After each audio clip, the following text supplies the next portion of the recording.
हम और आप भोजन के बिना नहीं रह सकते, तो भजन के बिना कैसे रह सकते हैं? भजन जीवन में जरूर करना चाहिए, चाहे जैसे भी हो, चाहे काम करते हुए भजन कीजिए, क्योंकि भजन की महिमा, भजन का प्रभाव ये हमें भागवत बताती है, ये राम कथा बताती है। भजन के प्रभाव होता है। प्रहलाद जी, अभी आगे चरित्र आएगा कि प्रहलाद जी ने भजन किया भगवान का, और भजन के प्रभाव से उनका नाम पूरे संसार में है, सब उनका नाम जानते हैं भजन के प्रभाव से। ध्रुव महाराज ने भजन किया, और जिस गोद से छोटी माँ ने उतार दिया, और परमात्मा ने ऐसी कृपा की कि सीधे सिंहासन राजगद्दी पे बिठा दिया, ये भजन का प्रभाव है। इसलिए भजन जीवन में बहुत जरूरी है। भजन किया था, ऐसे न जाने कितने प्रमाण भागवत में हैं जिनका जीवन भजन करने से सुधर गया, ऐसे कितने प्रमाण हैं। आप अजामिल को देखिए, एक नाम लेने से ही तर गए। प्रहलाद को देखिए, ध्रुव महाराज को देखिए, शबरी मैया को देखिए, भजन से पूरा जीवन बदल गया। और तो रामचरितमानस में आपने सुना होगा कि वाल्मीकि जी कौन थे, उनकी क्या कार्य में लगे रहते थे, क्या मन तत्व था उनका, क्या करते थे वो। एक राह पकड़ ली थी उन्होंने, उस राह पर प्रतिदिन खड़े होते, और जो भी निकल के जाता राहगीर उसे पकड़ लेते और कहते भाई जो तेरे पास है ना वो मुझे दे दे। सब छीन लेते, सब चुरा लेते। ये कथा तो आपने सुनी ही होगी। वाल्मीकि अति दीन दुखी थे, बुरे काम में सदा लीन थे। हमेशा जो जाता उसी से कुछ न कुछ, उसके हाथ में जो भी हो वही छीन लेते, और नहीं देगा तो उसे धमकी देते। अगर कोई नहीं देता तो उसे धमकियां देते, तो बेचारा घबरा के सब दे देता। और एक बार उसी राह से एक संत महात्मा का आगमन हुआ, उसी राह पर निकल करके जा रहे थे, और जब निकल करके जाने लगे तो उन्होंने देखा महाराज ने कि वो भेष धारण किए है। आया आकर के उसने पकड़ लिया बाबा को, आपके पास जो भी है दे दो। महात्मा कहते मेरे पास क्या है तुम्हें देने के लिए बेटा, ये बता मैं तुझे क्या दे सकता हूं। उन्होंने कहा मैं तुम्हें क्या दे सकता हूं, पर एक बात बता, तू ये चोरी करता है किसके लिए करता है? ये चोरी छोड़ दे भाई, क्योंकि जो तू कमा रहा है ना पाप करके, ये जो पाप करके कमा रहे हो ना, ये पाप जिस दिन इस पाप का घड़ा भर जाएगा ना, उस दिन जब भगवान की लाठी पड़ेंगी तब तुम्हें पता चलेगा।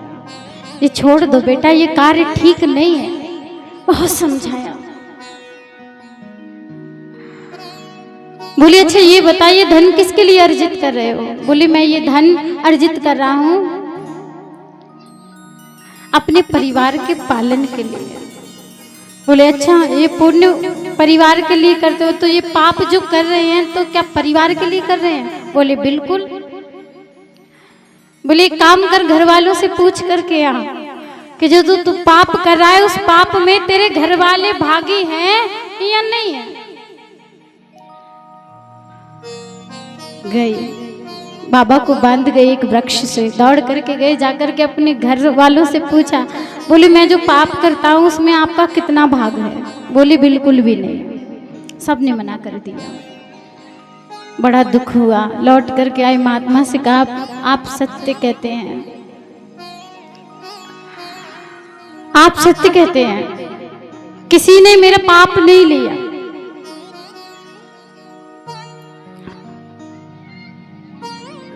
मैं जो कमाता सब धन लेते, आज उन्हें समझ आ गया। बाबा ने कहा सुन, एक काम कर, तुझे आज पता चल गया कि तेरा संसार में कोई नहीं है, तो तू भजन कर, क्योंकि भगवान तेरा है, बाकी दुनिया तेरी नहीं हो सकती है।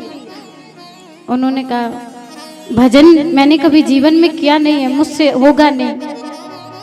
तो बोले एक काम कर, मैं तुझे एक छोटा सा मंत्र बता देता हूँ, तुझे केवल राम कहना है। अब जिस व्यक्ति ने कभी भगवान का नाम न लिया हो वो कैसे कह सकता है?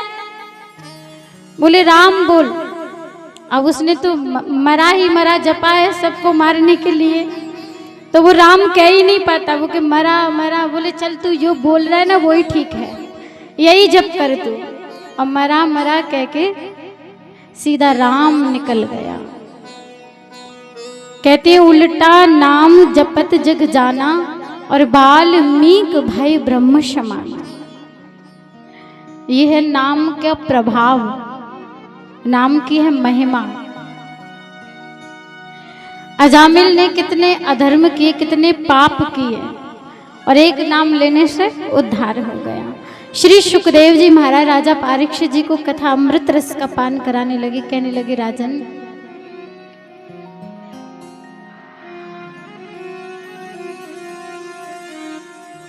दक्ष महाराज के 11,000 पुत्रों की विरक्त होने की कथा श्रवण कराई,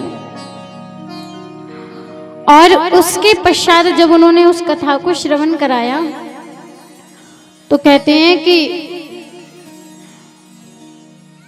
जीवन में एक बात हमेशा याद रखना,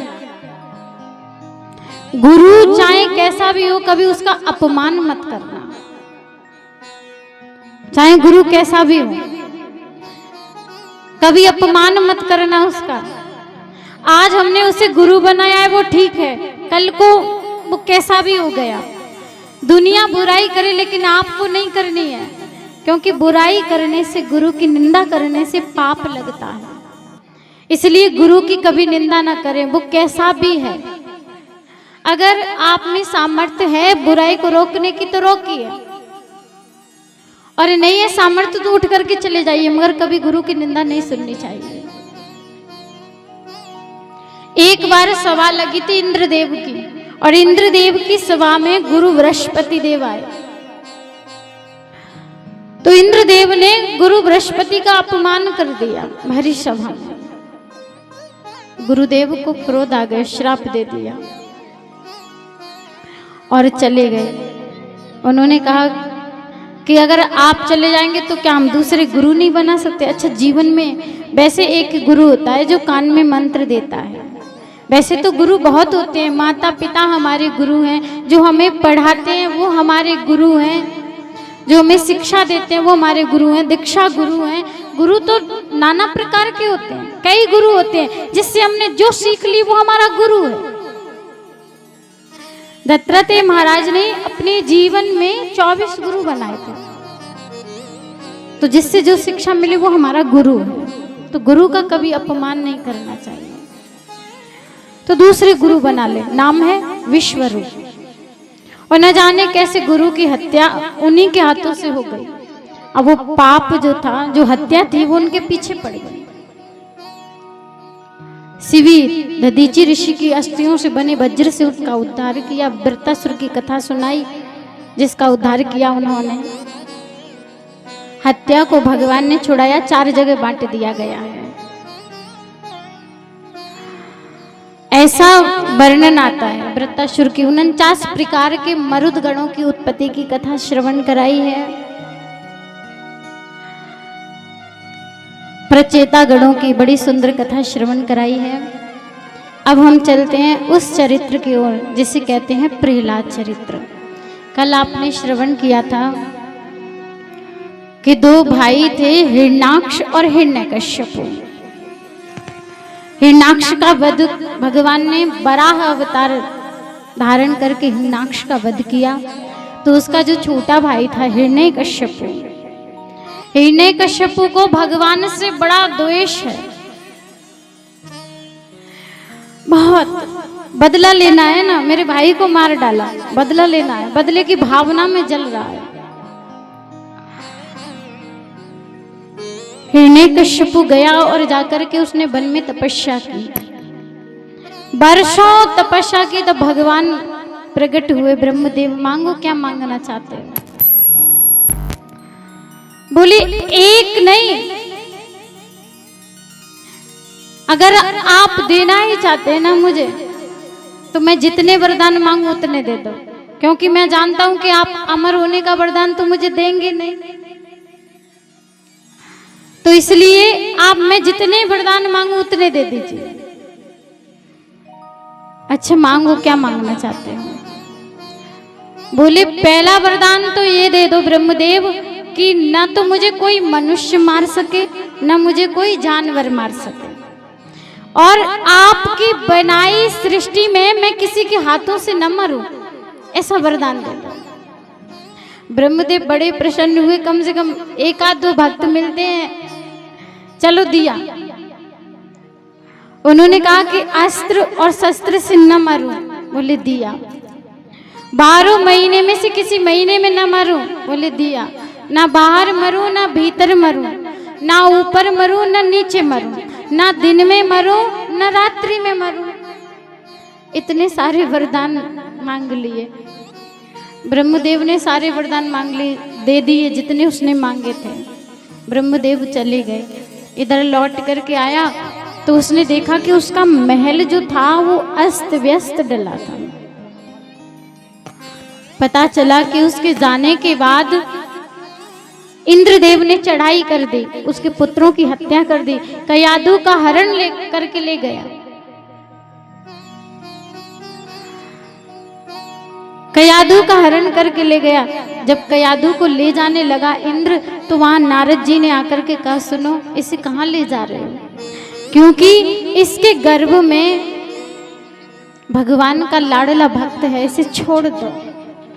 इतना कहा और उन्होंने इंद्र को समझा करके भेज दिया। कयाधु को ले जा करके एक कुटिया में पुत्री की भांति देखभाल की, और जब बालक ने जन्म लिया तो उसका नाम प्रहलाद रख दिया। बोलिए प्रहलाद जी महाराज की। प्रहलाद जी नाम रख दिया। समय बीता, थोड़े से बड़े हुए प्रहलाद जी। जब नारद जी को पता चला कि इसके पिता वापस आ गए हैं, तो कयाधु को प्रहलाद को लेकर के उनके पास गए। बोले महाराज, ये आपकी पत्नी, ये आपका बाल गोपाल। जैसे ही देखा हिरण्यकश्यपु बड़ा खुश हो गया। मेरे जीने का सहारा मेरा एक ही बेटा बहुत है। हृदय से लगा लिए प्रहलाद जी को। इतना प्रेम दिया प्रहलाद जी को, इतना प्रेम दिया, हृदय से लगा लिया। नारद जी को धन्यवाद कहा। नारद जी वापस चले गए। समय बीता तो प्रहलाद जी को पढ़ने के लिए गुरुकुल भेज दिया। जीवन में शिक्षित होना बहुत जरूरी है, पढ़ना बहुत जरूरी है। जब गुरुकुल प्रहलाद जी गए तो जैसे ही वहां पहुंचे तो गुरु कौन है? दैत्यों के गुरु कौन है? शुक्राचार्य जी महाराज।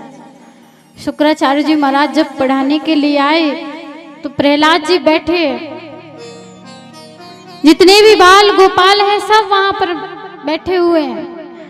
और जैसे ही पढ़ाना प्रारंभ किया, पढ़ाई क्या है? राक्षसों की, कैसे छल करना है, कैसे कपट करना है, कैसे मारना है, कैसे धोखा देना है, ये सब राक्षसों की नीति है। और यही पढ़ाई गुरुजी भी करा रहे हैं।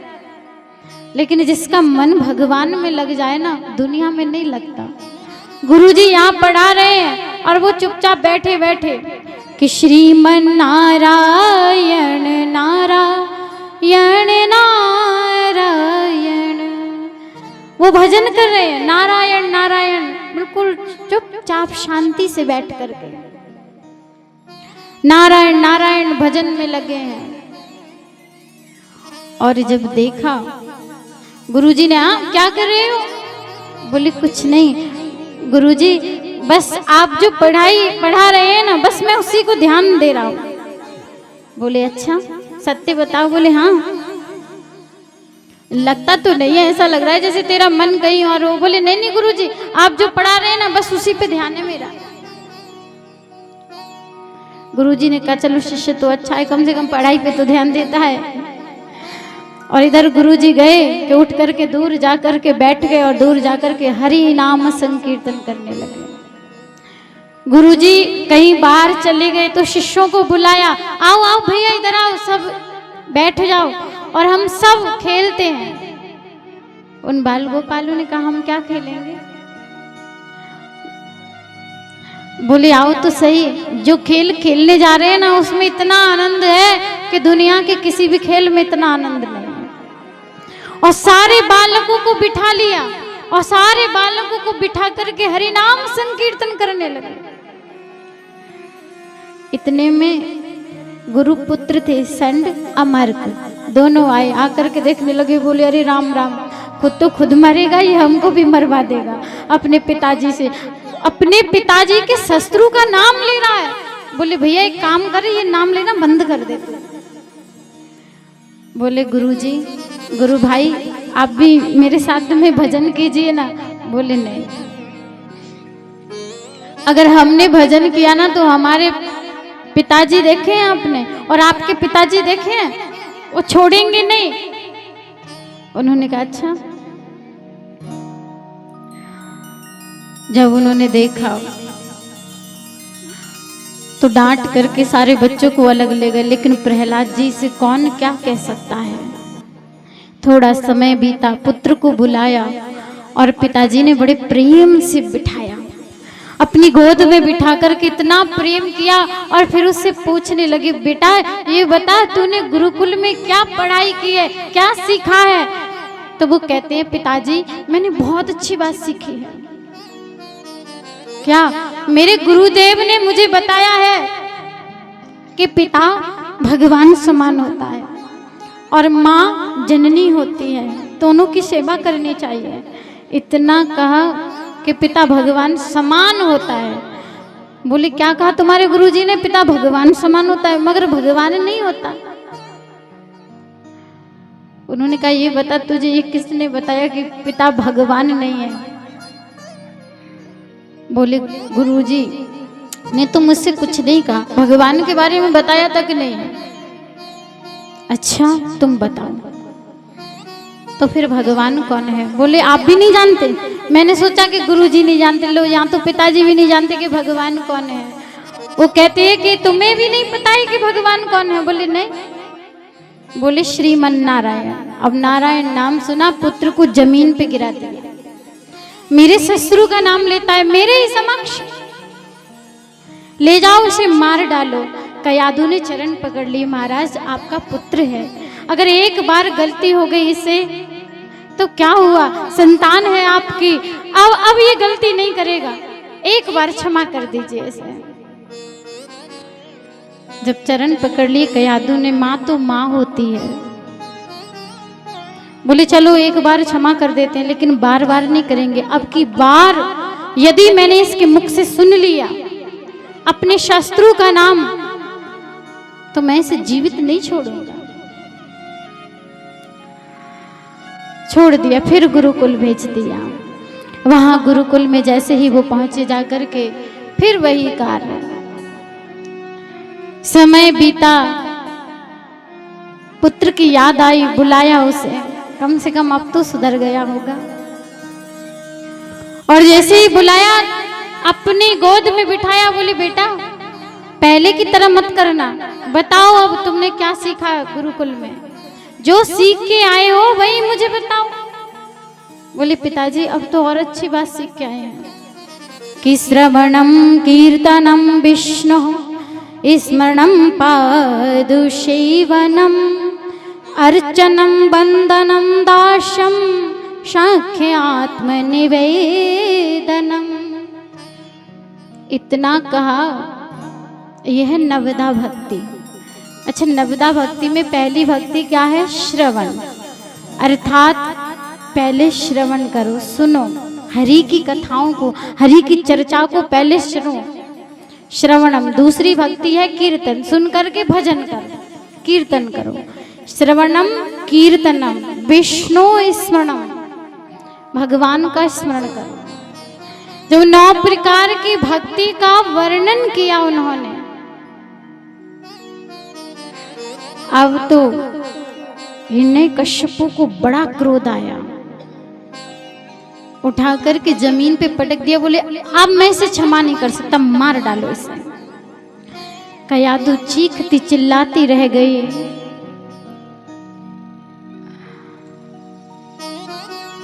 उस बालक को ले करके और गिर से गिरा दिया। और जैसे ही वो उस बालक को गिर से गिराया, उस बालक ने कह दिया, प्रभु मैं मर जाऊं, मुझे इसकी चिंता नहीं, लेकिन तुम्हारी भक्ति जो मैं करता हूं ना, उस भाई के कारण, मेरे पिता के भय के कारण कोई और भक्ति नहीं करेगा। इसलिए मैं बेशक न रहूं संसार में, लेकिन जो तुम्हारी भक्ति है ना, उसकी लाज रख लीजिए, बस अपनी भक्ति की लाज रख लीजिए। इतना कहा कि मेरे ठाकुर जी भगवान नारायण प्रकट हो गए और अपनी गोद में धारण कर लिया। प्रहलाद को गोद में धारण करके सुरक्षित छोड़ दिया।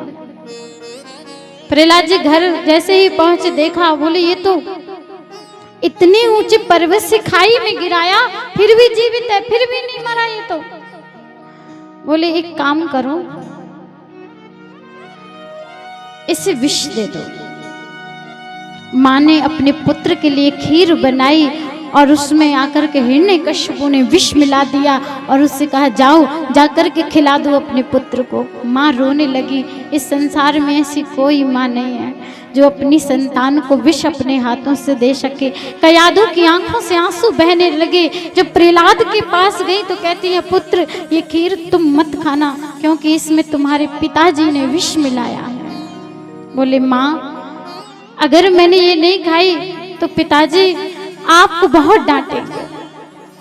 अगर मेरे लिए मेरे पिता ने भेजा है ना, तो मैं इसे मना नहीं करूंगा, ये मेरे लिए स्वीकार है, मुझे दीजिए। कयाधु के हाथों से पात्र लिया और समस्त खीर को खा लिया। और जैसे ही उन्होंने गिरास दिया, उसका पान किया, मेरे भगवान भोलेनाथ ने आकर के उस विष का हरण कर दिया।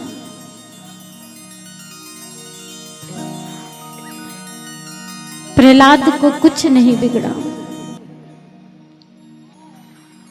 एक हाथी के पैरों से उसे मरवाना चाहा, लेकिन वहां भी कुछ नहीं कर पाए, विफल ही रहे। कहते हैं जिसके साथ भगवान होता है ना, उसका कोई कुछ नहीं बिगाड़ पाता।